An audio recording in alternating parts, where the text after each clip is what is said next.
Hello friends, this is பாவை IAS academy. இந்த வீடியோவில் இன்ஜினியரிங் படித்தவங்களுக்கு 2021 என்னென்ன கவர்மெண்ட் எக்ஸாமினேஷனில் ஆப்பர்ச்சுனிட்டி இருக்குது அப்படிங்கிறத ஃபுல்லாக பார்க்க போகிறோம். அதாவது என்ன குவாலிஃபிகேஷன், என்ன படிச்சிருக்கணும், என்னென்ன பேப்பர் எக்ஸாமினேஷனில் இருக்குது, அதை எப்படி அப்ரோச் பண்ணணும் அப்படிங்கிற ஒரு கம்ப்ளீட் ஓவர்வியூ இந்த வீடியோவில் பார்க்க போகிறோம். அதனால் இந்த வீடியோவை ஸ்கிப் பண்ணாமல் பாருங்கள், சரிங்களா? அதாவது 2021 ஆண்டுக்கான ஆனுவல் பிளானர் அப்படின்னு சொல்லி டிஎன்பிஎஸ்சி ரிலீஸ் பண்ணியிருக்காங்க. இந்த 2021 ஆனுவல் பிளானரில் இன்ஜினியரிங் படித்தவங்களுக்கு என்னென்ன ஆப்பர்ச்சுனிட்டி இருக்குது அப்படின்னு சொல்லியிருக்காங்க. அதில் முக்கியமான ஆப்பர்ச்சுனிட்டி என்னென்னா கம்பைன்டு இன்ஜினியரிங் சர்வீஸ், சரிங்களா? Combined engineering service and combined engineering subordinate service அப்படின்னு சொல்லி 2 விதமான வேகன்சி, அதாவது பிப்ரவரி மந்த் அண்டு ஏப்ரல் மந்த், சரிங்களா? இந்த டைமில் நோட்டிஃபிகேஷன் அவங்க ரிலீஸ் பண்ணுவோம் அப்படின்னு சொல்லி அவங்க அஃபிஷியலாக அறிவிச்சிருக்காங்க. சரி, ஓகே, நோட்டிஃபிகேஷன் ரிலீஸ் பண்ணிட்டாங்க அப்படின்னா அந்த எக்ஸாமினேஷனை எப்படி அப்ரோச் பண்ணுறது அப்படிங்கிறத இதுக்கு முன்னாடி வருஷம் 2019 ரிலீஸ் பண்ண நோட்டிஃபிகேஷனை ரெஃபரன்ஸாக வச்சு, சரிங்களா? 2019 ரிலீஸ் பண்ண நோட்டிஃபிகேஷனை ரெஃபரன்ஸாக வச்சு அந்த எக்ஸாமை எப்படி அப்ரோச் பண்ண போகிறோம் அப்படின்னு பார்க்க போகிறோம். இந்த பிடிஎஃப் பார்த்தோம்னா 2019 இந்த எக்ஸாமினேஷன்லாம், ஏன்னா 2020 பெருசாக எந்த ஒரு எக்ஸாமினேஷனுமே கண்டக்ட் பண்ணல டிஎன்பிஎஸ்சி, 2021 தான் கண்டக்ட் பண்ண போகிறாங்க. அதனால் 2019 நடந்த இந்த நோட்டிஃபிகேஷனை ரெஃபரன்ஸாக வச்சு என்னென்ன ஏஜ் குவாலிஃபிகேஷன் கொடுத்துருக்காங்க, என்னென்ன படிக்கணும், என்னென்ன சிலபஸ் அப்படிங்கிற ஒரு ஓவர் வியூவை பார்க்க போகிறோம். முதல்ல பார்த்தோம் அப்படின்னா அசிஸ்டன்ட் எலக்ட்ரிக்கல் இன்ஸ்பெக்டர், சரிங்களா? என்னென்ன போஸ்ட் இருக்குது, அதுக்கான வேகன்சி எவ்வளோ வந்தது போனோம் 2019, அதுக்கான பே ஸ்கேல் என்ன அப்படிங்கிறத பார்க்க போகிறோம். அசிஸ்டன்ட் இன்ஜினியர், அதாவது அக்ரிகல்ச்சர் படித்தவங்களுக்கு, அசிஸ்டன்ட் இன்ஜினியர் சிவில் படித்தவங்களுக்கு, அசிஸ்டன்ட் இன்ஜினியர் சிவில்லையே பார்த்தோம்னா பில்டிங் பிடபிள்யூ, அதாவது வாட்டர் ரிசோர்ஸ் டிபார்ட்மெண்ட்டில் இருக்கிற பிடபிள்யூடி, அதுக்கு பின்னாடி பில்டிங் பிடபிள்யூடி, அதுக்கப்புறம் பார்த்தோம்னா அசிஸ்டன்ட் எலக்ட்ரிக்கல் இன்ஜினியரிங், சரிங்களா? Assistant engineer electrical PW department. அதுக்கடுத்து பார்த்தோம்னா assistant director of industrial safety and health. அதுக்கடுத்தது அசிஸ்டன்ட் இன்ஜினியர் ஹைவே டிபார்ட்மெண்ட்டில், அது சிவில் படித்தவங்களுக்கு. அசிஸ்டன்ட் இன்ஜினியர் ஃபிஷரி, அதுக்கடுத்தது அசிஸ்டன்ட் இன்ஜினியர் சிவிலில் மேரிடைம் போர்டில். அதுக்கடுத்தது ஜூனியர் இன்ஸ்பெக்டர். இந்த 10 விதமான போஸ்டிங் கொடுத்துருக்காங்க. இந்த 10 விதமான போஸ்டிங் நேம்ஸ் கொடுத்துருக்காங்க. ப்ளஸ் அந்த டைமில் வேக்கன்சி அப்படின்னு சொல்லி கொடுத்துருக்காங்க. வேக்கன்சியும் பார்த்தோம்னா ஒவ்வொரு டிபார்ட்மெண்ட்டோடைய வேக்கன்சி மாறுபடும். காரணம் என்னென்னா அந்த டிபார்ட்மெண்ட்டில் ஏற்படுற வேக்கண்ட்டு, அதுக்கப்புறம் அதோடைய தேவைகளை பொறுத்து மாறுபடும். அதே இந்த நோட்டிஃபிகேஷனில் பார்த்தோம்னா 2 போட்டு ஒரு ஸ்டார் போட்டு C/F எதுக்கு கொடுத்துருக்காங்க அப்படின்னா, இது கேரி ஃபார்வேர்டு வேக்கன்சி +2 அப்படிங்கிறத, 10 normal vacancy, 2 carry forward vacancy அப்படின்னு சொல்லுவாங்க. அது என்ன கேரி ஃபார்வேர்டு வேக்கன்சி அப்படின்னு பார்த்தோம்னா, முன்னாடி வருஷம் இதே மாதிரியான நோட்டிஃபிகேஷன் விட்டு, அதாவது 2018 17 இந்த தேர்வை நடத்தியிருப்பாங்க. அந்த தேர்வை நடத்தும் போது அந்த வேக்கன்சியில் 2 பேர் ஃபில் ஆகாமல் இருந்திருப்பாங்க. இது அக்ரிகல்ச்சரில் பார்த்தீங்கன்னா இங்கே 1 கேரி ஃபார்வேர்டு, மற்ற டிபார்ட்மெண்ட்லாம் ஃபில் ஆயிடுச்சு. இந்த டிபார்ட்மெண்ட்லாம் ஃபில் ஆகாமல் இருக்கிறத பார்த்தோம்னா அடுத்த வருடம் திரும்ப வேறு ஒரு வருடம் நோட்டிஃபிகேஷன் ரிலீஸ் பண்ணும் போது, அதாவது இது முன்னாடி வருஷத்தில் இருந்தது 2019 நோட்டிஃபிகேஷன் ரிலீஸ் பண்ணி அந்த வேக்கன்சியை இதில் கேரி ஃபார்வேர்ட் பண்ணியிருக்காங்க, சரிங்களா? இதுதான் இதோடைய வேக்கன்சி டீட்டெயில்ஸ் இங்கே போடுவாங்க. அதுக்கப்புறம் பே ஸ்கேல் அப்படின்னு பார்த்தோம்னா நம்மளுடைய டிஎன்பிஎஸ்சி நடத்தக்கூடிய குரூப் 1 பே ஸ்கேலுக்கு ஈக்குவலாக இந்த கம்பைன்டு இன்ஜினியரிங் சர்வீஸில் சேலரி அப்படிங்கிறத ஃபிக்ஸ் பண்ணியிருக்காங்க. அதுக்கு பின்னாடி இதோடைய வேக்கன்சி டிஸ்ட்ரிபியூஷன் எப்படி இருக்கும் அப்படின்னு பார்த்தோம்னா, ரிசர்வேஷன் பாலிசியை பேஸ் பண்ணி BC, MBC, SC, ST, SCA, அதுக்கப்புறம் பார்த்தோம்னா ஜென்ரல், அதுக்கப்புறம் உமன்ஸ், பிஎஸ்டிஎம், இந்த மாதிரி எல்லா விதமான கிளாஸிஃபிகேஷன்லேயும் அவங்களுடைய வேக்கன்சியை டிஸ்ட்ரிபியூட் பண்ணி ஒவ்வொரு டிபார்ட்மெண்ட்டுக்குமே, இதை பார்த்தோம்னா அக்ரிகல்ச்சர் இன்ஜினியரிங்க்கு இந்த மாதிரியான கிளாஸிஃபிகேஷன் இருக்குது. அதுக்கடுத்து பார்த்தோம்னா சிவில், அதாவது வாட்டர் ரிசோர்ஸ் டிபார்ட்மெண்ட்டில் வரும்போது பிடபிள்யூடி இந்த டிவிஷன் இருக்குது. இந்த மாதிரி ஒவ்வொரு போஸ்டிங்க்குமே இந்த மாதிரியான டிவிஷன் போட்டு தான் அவங்க ரிலீஸ் பண்ணியிருப்பாங்க நோட்டிஃபிகேஷனை. அதுக்கு பின்னாடி இம்பார்ட்டன்ட் டேட்ஸ் அப்படின்னு சொல்லி கொடுத்துருக்காங்க. இது 2019 நோட்டிஃபிகேஷன் அப்படிங்கிறதுனால அந்த டேட்டை மென்ஷன் பண்ணியிருக்காங்க. அதாவது நோட்டிஃபிகேஷன் எப்போ ரிலீஸ் பண்ணியிருக்காங்களோ அந்த டேட்டை போடுவாங்க. அதுக்கு அடுத்தது நீங்கள் எவ்வளோ நாளைக்குள்ளே அந்த நோட்டிஃபிகேஷன் வந்ததுக்கு பின்னாடி அப்ளிகேஷனை கம்ப்ளீட் பண்ணணும், அதாவது லாஸ்ட் டேட் ஆஃப் அப்ளிகேஷன் அப்படிங்கிறது பார்த்தோம்னா கிட்டத்தட்ட ஒரு 1 மந்த் 30 டேஸ், அரௌண்டு 30 டேஸ் அந்த டைம் பீரியட் கொடுத்துருக்காங்க. அதுக்கடுத்து பார்த்தோம்னா அந்த பேமெண்ட் ஃபீஸ் எவ்வளோ பே பண்ணணுமோ அந்த பேமெண்ட்டுக்கான டைம் அது எக்ஸ்ட்ரா 2 நாள் கொடுத்துருக்காங்க. ப்ளஸ் அதே நோட்டிஃபிகேஷன்லேயே அந்த எக்ஸாமினேஷன் எப்போ நடக்க போகுது, சரிங்களா? அதாவது 2 பேப்பர் இருக்க போகுது. எல்லா எக்ஸாமினேஷனுக்கு மேலே நம்ம மென்ஷன் பண்ண கம்பைன்டு இன்ஜினியரிங் சர்வீஸுக்கு எல்லா எக்ஸாமினேஷனுக்குமே 2 பேப்பர் இருக்குது. 2மே அப்ஜெக்டிவ் டைப். அது என்ன அப்ஜெக்டிவ் டைப் அப்படின்னா, 4 ஆப்ஷன் இருக்கும், ஏபிசிடி 4 ஆப்ஷன் இருக்கும். 4ல் சூஸ் த பெஸ்ட் ஒன், சரிங்களா? எது கரெக்டான ஆன்சரோ அதை ஷேடோ பண்ணி பண்ணுற மாதிரி தான் இருக்கும். இந்த 2 பேப்பருமே அந்த மாதிரி தான். நீங்கள் செமஸ்டரில் எழுதுகிற மாதிரி ஃபுல்லாக 10 மார்க் மாதிரி ஃபுல்லாக எழுத தேவையில்ல. அப்ஜெக்டிவ் டைப் தான், எது வந்து கரெக்டான ஆன்சரோ அதை வந்துட்டும் சூஸ் பண்ணுற மாதிரி தான் இருக்கும் இந்த 2 பேப்பருமே. அதை பற்றியான டீட்டெயில்ஸ் வந்து நம்ம பின்னாடி வீடியோவோட இன்னும் கொஞ்சம் போனோம்னா அந்த டீட்டெயிலில் பார்ப்போம். அதுக்கு முன்னாடி இருக்கிற முக்கியமான குவாலிஃபிகேஷன்ஸ் எல்லாமே பார்த்துருவோம். சரிங்களா, இதோட டைம் எத்தனை மணிக்கு எக்ஸாமினேஷன், அதாவது ஒரே நாளில் தான் எக்ஸாமினேஷன் நடக்கும், அதுக்கான டைமும் வந்து அவங்க கொடுத்துட்டாங்க. சரி, ஓகே. அடுத்தது குவாலிஃபிகேஷன். நான் இந்த நான் இன்ஜினியரிங் படிச்சிருக்கேன், நான் வந்து இந்த எக்ஸாமினேஷன் அட்டன் பண்ணுறதுக்கு எனக்கு என்னென்ன குவாலிஃபிகேஷன் வேணும் அப்படின்னு சொல்லி பார்த்தோம்னா, ஃபஸ்ட்டு ஏஜ் குவாலிஃபிகேஷன். சரிங்களா, அந்த ஏஜ் குவாலிஃபிகேஷனில் நம்மளோட ஏஜ் மேக்ஸிமம் எவ்வளோ வயசு வரைக்கும் எழுதலாம் அப்படின்னு பார்த்தோம்னா, no age limit for BC, MBC, SC, ST, SCA இந்த மாதிரியான இருக்கிற எல்லா கேட்டகரியில் வரவங்களுக்கும் வந்து பார்த்தோம்னா ஏஜ் ரிலாக்ஸேஷன் அப்படின்னு ஒன்று இருக்குது. அதனால் நோ ஏஜ் லிமிட், நான் 70 வயசு வரைக்கும் எழுதலாமா அப்படின்னு கேட்டால் அப்படி கிடையாது. நம்மளுடைய டிஎன்பிஎஸ்சியில் பார்த்தோம் அப்படின்னா ரிட்டையர்மெண்ட் ஏஜ் அப்படின்னு ஒன்று இருக்கும். கரண்ட்டாக 59, இதுக்கு முன்னாடி 58 இருந்துச்சு. இந்த கொரோனா டைமில் 1 இயர் வந்து அதிகப்படுத்திட்டாங்க. இந்த 59 வரதுக்கு முன்னாடி வரைக்கும் நீங்கள் வந்து உங்களுக்கு வந்து ஒரு 53 வயசு இருக்குது அப்படின்னா கூட நீங்கள் இந்த எக்ஸாமினேஷனை ப்ரிப்பேர் பண்ணி இந்த எக்ஸாமினேஷனை நீங்கள் வந்து அப்ளை பண்ணி எக்ஸாமினேஷன் எழுதலாம் அப்படின்னு சொல்லியிருக்காங்க. ஒருவேளை இவங்க மென்ஷன் பண்ணியிருக்கிற SC, SCA, ST, MBC, DC, எம்பிசியில் டிசி, பிசி, பிசிஎம் இந்த மாதிரி எந்த கேட்டகரியிலுமே நீங்கள் வரல அப்படின்னா அதுக்கு மட்டும் பார்த்தோம்னா 39 வயசு, 30 வயசு அப்படின்னு சொல்லி 2 மேக்ஸிமம் ஏஜ் லிமிட் கொடுத்துருக்காங்க. மற்றபடி மற்ற யாருக்குமே வந்து பார்த்தோம்னா ஏஜ் லிமிட் கிடையாது அப்படின்னு சொல்லியிருக்காங்க. இதுக்கடுத்து பார்த்தோம்னா இந்த ஏஜ் கன்செஷன் பற்றிலாம் சொல்லியிருக்காங்க. எக்ஸ் சர்வீஸ்மேனுக்கான ரிலாக்ஸேஷன் சொல்லியிருக்காங்க. அதுக்கு பின்னாடி எஜுகேஷனல் குவாலிஃபிகேஷன். சரிங்களா, அவங்க வந்து நோட்டிஃபிகேஷன் ரிலீஸ் பண்ணாங்க அப்படின்னா 2021 ரிலீஸ் பண்ணும்போது அதுக்கான 2021 அந்த டேட் மட்டும்தான் மாறும். மற்றபடி எஜுகேஷன் குவாலிஃபிகேஷன் இதே தான் இருக்கும். இதில் பார்த்தோம் அப்படின்னா அசிஸ்டன்ட் எலக்ட்ரிக்கல் இன்ஸ்பெக்டர் இந்த ஒரே ஒரு போஸ்டிங்க்கு மட்டும்தான் எக்ஸ்பீரியன்ஸ் அப்படின்னு ஒன்று கேட்டிருப்பாங்க. அதாவது மினிமம் 3 இயர்ஸ் எக்ஸ்பீரியன்ஸ் கேட்டிருப்பாங்க. மற்ற எந்த எக்ஸாமினேஷனுக்குமே எக்ஸ்பீரியன்ஸ் அப்படின்னு ஒன்று கேட்டிருக்க மாட்டாங்க. இது ரெண்டாவது இருக்க முக்கியமாக பார்த்தோம்னா அசிஸ்டன்ட் இன்ஜினியர் அக்ரிகல்ச்சர் இன்ஜினியரிங்க்கு வந்து இது 2 நம்பரே போடாமல் இருக்காங்க. Assistant engineer agriculture engineering. சரிங்களா, இதுக்கு வந்து என்ன எலிஜிபிலிட்டி, அதாவது எஜுகேஷனல் குவாலிஃபிகேஷன். ஏற்கனவே ஏஜ் குவாலிஃபிகேஷன் பார்த்துட்டோம், மேக்ஸிமம் ஏஜ் ப்ராப்ளம் கிடையாது. அதே வந்து பார்த்தோம்னா நம்மளோட எஜுகேஷனல் குவாலிஃபிகேஷனில் என்ன பண்ணியிருக்கோம் அப்படின்னா பிஇ அக்ரிகல்ச்சர். சரிங்களா, பிஇயில் வந்து பார்த்தோம்னா நீங்கள் அக்ரிகல்ச்சர் வந்து இன்ஜினியரிங் படிச்சிருக்கலாம். அப்படி இல்லைனா பிடெக் அக்ரிகல்ச்சர் இன்ஜினியரிங் படிச்சிக்கலாம். அப்படி இல்லைனா பிஎஸ்சி அக்ரிகல்ச்சர் இன்ஜினியரிங் படிச்சிருக்கலாம். சரிங்களா, இதில் எதுக்காக ஆர் போட்டிருக்காங்கன்னா, ஒருவேளை இந்த பிஇ அக்ரிகல்ச்சர் படித்தவங்க, பிடெக் அக்ரிகல்ச்சர் இன்ஜினியரிங் படித்தவங்க, பிஎஸ்சி அக்ரிகல்ச்சர் இன்ஜினியரிங் படித்தவங்களுடைய நம்பர்ஸ் அவங்க அப்ளை பண்ணுறவங்க ரொம்ப கம்மியாக இருந்து அவங்களால எடுக்க முடியல அப்படின்னா 2வது ப்ரிஃபரன்ஸ் யாருக்கு கொடுக்குறாங்க, இதே அதான் பேர் வந்து பார்த்தோம்னா அக்ரிகல்ச்சர் இன்ஜினியரிங் தான். ஆனாலும் இவங்க யாருமே வந்து அந்த இடத்துல கிடைக்காத பட்சத்தில் 2வது ப்ரிஃபரன்ஸாக பிஇ மெக்கானிக்கல் படித்தவங்க, பிஇ சிவில் படித்தவங்க, பிடெக் ஆட்டோமொபைல் இன்ஜினியரிங் படித்தவங்க, BTech production engineering, BTech industrial engineering படித்தவங்களுக்கு இந்த ஆப்பர்ச்சுனிட்டியை கொடுத்துருவாங்க. அதாவது நீங்கள் பிஇ அக்ரிகல்ச்சர் முடிச்சிருக்கீங்க அப்படின்னா முடிச்சுட்டு நீங்கள் அதுக்கு அப்ளை பண்ணாமல் அவேர்னஸ் இல்லாமல் விட்டுட்டீங்க அப்படின்னா அடுத்ததாக இருக்கிற செகண்ட் ப்ரிஃபரன்ஸுக்கு வந்து அவங்க மூவ் ஆயிடுவோம் அப்படிங்கிறத அதை தெளிவாகவே சொல்லியிருக்காங்க. அதுக்கடுத்து பார்த்தோம்னா assistant engineer water resource PWD, அதுக்கடுத்து பார்த்தோம்னா பில்டிங் பிடபிள்யூடி. இதை பார்த்தோம் அப்படின்னா சிவில் இன்ஜினியரிங் வந்து மெயினாக வந்து பண்ணியிருக்காங்க. BE degree in civil engineering. சரிங்களா, நீங்கள் வந்து இப்போ சிவில் இன்ஜினியரிங் முடிச்சிருக்கீங்க அப்படின்னா நீங்கள் இந்த எக்ஸாமினேஷனுக்கு அப்ளை பண்ணலாம். சரிங்களா, இந்த எக்ஸாமினேஷன் அப்ளை பண்ணி நீங்கள் எழுதலாம். இந்த இடத்துல கொடுக்கும் போதே என்னென்னா இது வந்து நீங்கள் மஸ்ட்லாம் கிடையாது. அதாவது இதில் ஏதாவது ஒன்று உங்களுடைய எலிஜிபிலிட்டி வந்துட்டீங்க அப்படின்னாவே நீங்கள் இந்த எக்ஸாமினேஷனை தாராளமாக அட்டன் பண்ணலாம் ப்ரிப்பரேஷன் பண்ணிவிட்டு. அதுக்கடுத்து பார்த்தோம்னா அசிஸ்டன்ட் இன்ஜினியர் எலக்ட்ரிக்கல் பிடபிள்யூடி. சரிங்களா, எலக்ட்ரிக்கல் டிபார்ட்மெண்ட்டில் வந்து பார்த்தோம்னா இதுக்கும் அதே தான் கொடுத்துருக்காங்க. A degree in electrical engineering or electronics communication engineering. சரிங்களா, அதாவது நீங்கள் ட்ரிபிளியும் படிச்சிருக்கலாம், அப்படி இல்லை அப்படின்னா இசியும் நீங்கள் முடிச்சிருக்கலாம். இந்த இசியை முடிச்சிருந்தாலும் நீங்கள் வந்து இந்த அசிஸ்டன்ட் இன்ஜினியர் எலக்ட்ரிக்கல் அந்த போஸ்டிங்க்கு வந்து நீங்கள் வந்து அப்ளை பண்ணலாம். அதுக்கடுத்தது assistant director of industrial safety and health. சரிங்களா, இதுக்கு வந்து பார்த்தோம்னா எ டிகிரி இன் மெக்கானிக்கல். சரிங்களா, mechanical or production or industrial or electrical or chemical engineering. சரிங்களா, ஏதாவது ஆர் கொடுக்கும்போது நீங்கள் இதில் எந்த ஒரு குவாலிஃபிகேஷனில் இருந்தாலும் நீங்கள் இதை வந்து அப்ளை பண்ணலாம் அப்படிங்கிறத சொல்லியிருக்காங்க. அதே மாதிரி அடுத்ததாக இருக்கிற அசிஸ்டன்ட் இன்ஜினியர் சிவில். சரிங்களா, ஹைவே டிபார்ட்மெண்ட்டில் இருக்கிற அந்த சிவில் இன்ஜினியர் ரோட் போடுறாங்க இல்லைங்களா, அதில் இருக்கிற சிவில் இன்ஜினியருக்கு a degree in civil engineering. சரிங்களா, இந்த டிகிரி இன் சிவில் இன்ஜினியரிங் இருந்தாவே நீங்கள் இந்த எக்ஸாமினேஷனுக்கு அப்ளை பண்ணலாம் அப்படிங்கிறத சொல்லியிருப்பாங்க. அதுக்கடுத்து பார்த்தோம்னா assistant engineering Tamil Nadu fishery department. பேரை பார்த்தோன்னா ஃபிஷரி டிபார்ட்மெண்ட்னா நீங்கள் ஏதோ ஃபிஷரிக்கு தனியாக இன்ஜினியரிங் படிச்சிருக்கணும் அப்படின்னு நினைக்க தேவையில்லை.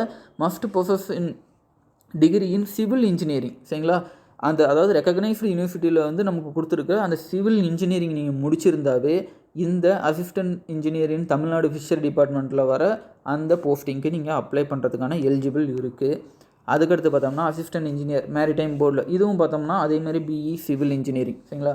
அதுக்கடுத்து ஜூனியர் ஆர்கிடெக்ட். இந்த ஜூனியர் ஆர்கிடெக்ட் மட்டும் பார்த்தோம் அப்படின்னா நீங்கள் ஸ்பெஷலைஸ்டு எஜுகேஷன் வந்து நீங்கள் வந்து அக்யூர் பண்ணியிருக்கணும். அதாவது என்னென்னா நமக்கு சொல்லியிருக்கிற இந்த 10 போஸ்டிங்லேயுமே கிட்டத்தட்ட ஒரு 8 போஸ்டிங் வந்து காமனாக வந்து நீங்கள் பிஇயில் படித்த சிவில், எலக்ட்ரிக்கல், எலக்ட்ரானிக்ஸ், மெக்கானிக்கல் இந்த மாதிரியான ஒரு கோரான இருக்கிற இன்ஜினியரிங் படிச்சிருந்தாவே இந்த எக்ஸாமினேஷன் அட்டன் பண்ணுறதுக்கு நீங்கள் எலிஜிபிள். இதை தாண்டி நீங்கள் படிச்சிருந்தாலும் சில போஸ்டிங்க்கு வந்து நீங்கள் எலிஜிபிளாக தான் இருப்பீங்க இந்த எக்ஸாமினேஷன் அட்டன் பண்ணுறதுக்கு. இதுதான் வந்து பேசிக்காக என்ன குவாலிஃபிகேஷன் அப்படிங்கிறதுக்கான விஷயத்தை வந்து இதில் சொல்லியிருக்காங்க. அதுக்கடுத்து பார்த்தோம்னா நாலேஜ் இன் தமிழ் அப்படிங்கும்போது தமிழ்நாட்டில் இருக்கிறவங்களுக்கு அது வந்து ஒரு பெரிய இஷ்யூவாகவே இருக்காது. அதுக்கடுத்து பார்த்தோம்னா சர்டிஃபிகேட் ஆஃப் ஃபிசிக்கல் ஃபிட்னஸ் சரிங்களா. இது ஃபிசிக்கல் ஃபிட்னஸ் அப்படிங்கும்போது நீங்கள் ஏதாவது எஸ்ஐ லெவலில் போலீஸ் லெவல்லையோ அந்தளவுக்கு ஃபிசிக்கல் ரன்னிங் அந்த மாதிரிலாம் கிடையாது. ஸோ இது வந்து ஸ்டாண்டர்டான ப்ரொசீஜர். ஒரு குரூப் 4 கிளியர் பண்ணால் கூட இந்த ஃபிசிக்கல் ஃபிட்னஸ் அப்படிங்கிற ஒரு சர்டிஃபிகேட் வந்து ப்ரொடியூஸ் பண்ணோம். இது காமனான ஒரு விஷயந்தான். நீங்கள் நார்மலாகவே ஒரு கவர்மெண்ட் டாக்டர்கிட்ட அந்த சர்டிஃபிகேட் வாங்கி கொடுத்தாவே இது போதும். இதுக்கடுத்து ஃபீஸ் அப்படின்னு பார்த்தோம்னா இந்த எக்ஸாமினேஷனுக்கு எவ்வளோ சார் அப்ளை பண்ணுறதுக்கு ஃபீஸ் ஆகும் அப்படின்னு நீங்கள் பார்த்தீங்கன்னா ஃபஸ்ட்டு நீங்கள் 1 டைம் ரிஜிஸ்ட்ரேஷன் அப்படிங்கிற ஒரு விஷயத்தை வந்து நீங்கள் பண்ணியிருக்கணும். அது என்ன 1 டைம் ரிஜிஸ்ட்ரேஷன் அப்படின்னா நீங்கள் டிஎன்பிஎஸ்சி வெப்சைட்குள்ளே போனீங்க அப்படின்னாவே www.tnpsc போனீங்க அப்படின்னாவே 1 டைம் ரிஜிஸ்ட்ரேஷன் ஒரு காலம் இருக்கும் சரிங்களா. அந்த ஒரு பாக்ஸை கிளிக் பண்ணி நீங்கள் உங்களுடைய பேசிக்கான விஷயங்கள், உங்களுடைய ஃபோட்டோ, உங்களுடைய சிக்னேச்சர், நீங்கள் என்ன குவாலிஃபிகேஷன் எஜுகேஷன் பண்ணியிருக்கீங்க, உங்களுடைய ஆதார் நம்பர், இது எல்லாமே இன்க்ளூட் பண்ணி நீங்கள் அந்த கம்ப்ளீஷன் அந்த இது பண்ணிட்டீங்க அப்படின்னா இதுக்கு வந்து பார்த்தோம்னா ஒரு 150 ரூபீஸ் வந்து சார்ஜ் வாங்குவாங்க.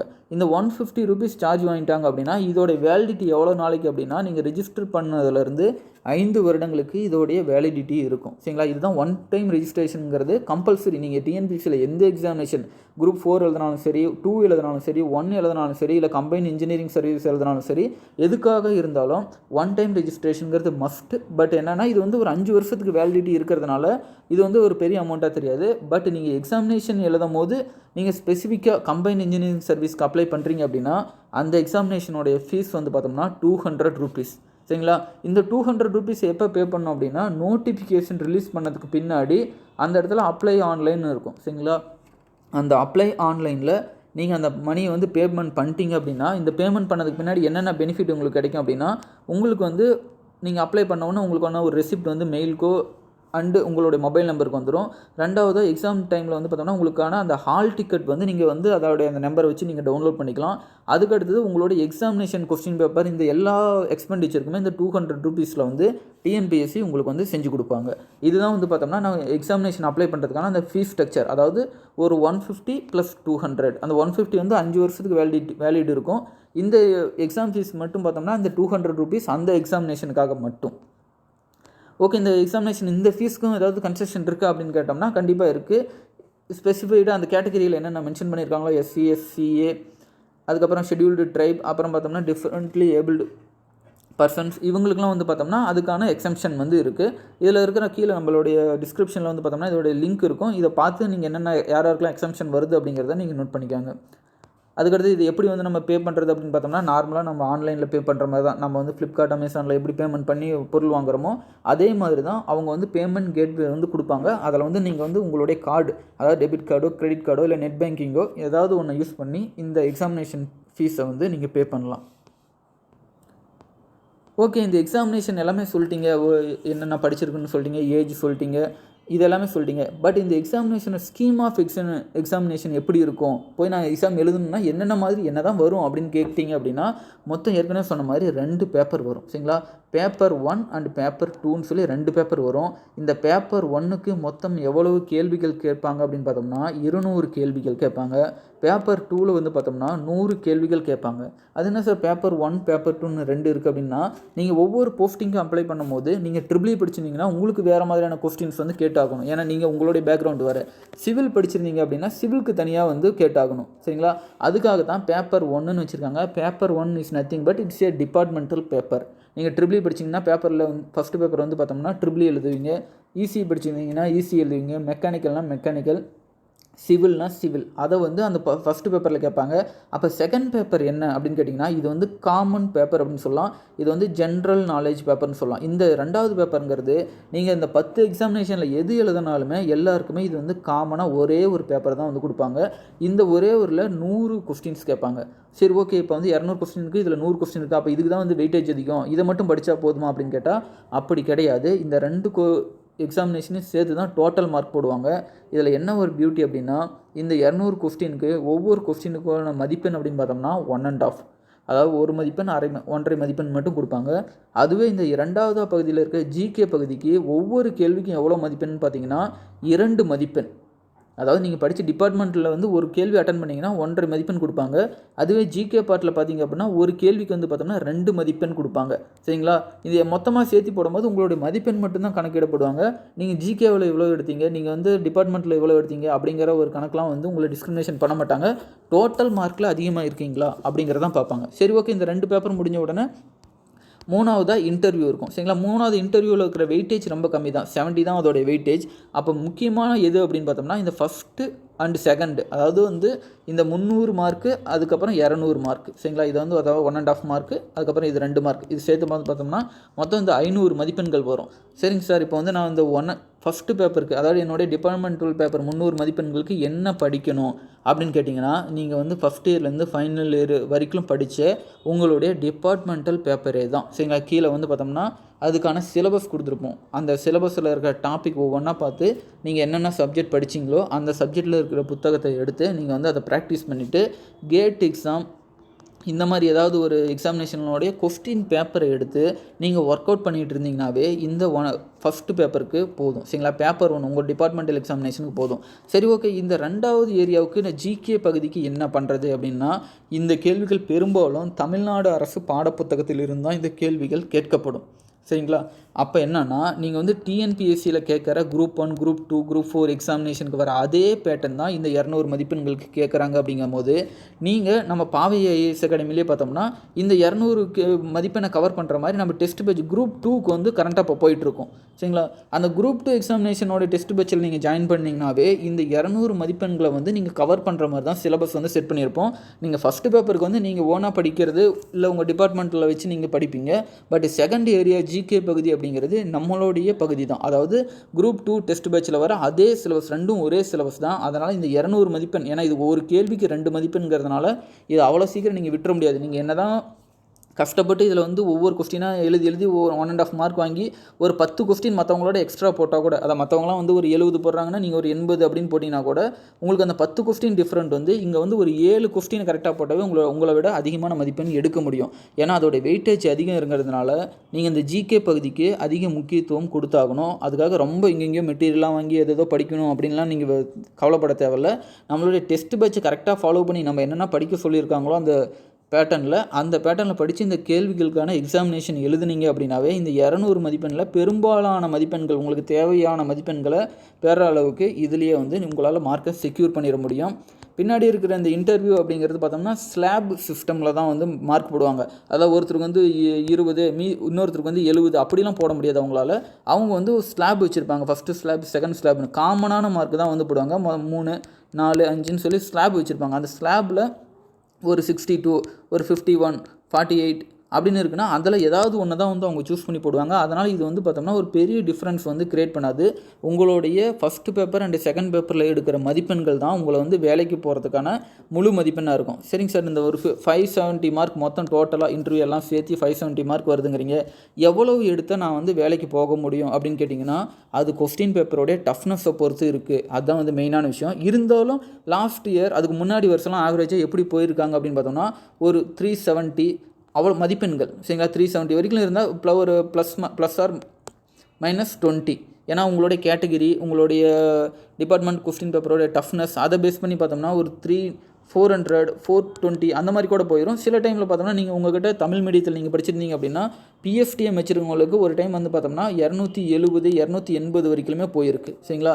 அது வந்து நீங்கள் என்ன கேட்டகிரியில் இருக்கீங்க, BC, MBC, SC, ST, SCA இந்த மாதிரி கேட்டகிரியும் வந்து இது ரோல் ப்ளே பண்ணும். அதே போல் நீங்கள் படிச்சிருக்கிற படிப்பு, அதாவது நீங்கள் வந்து பிஎஸ்டிஎம் வச்சுருந்தீங்க அப்படின்னா அதுக்கு தகுந்த மாதிரி போகும்.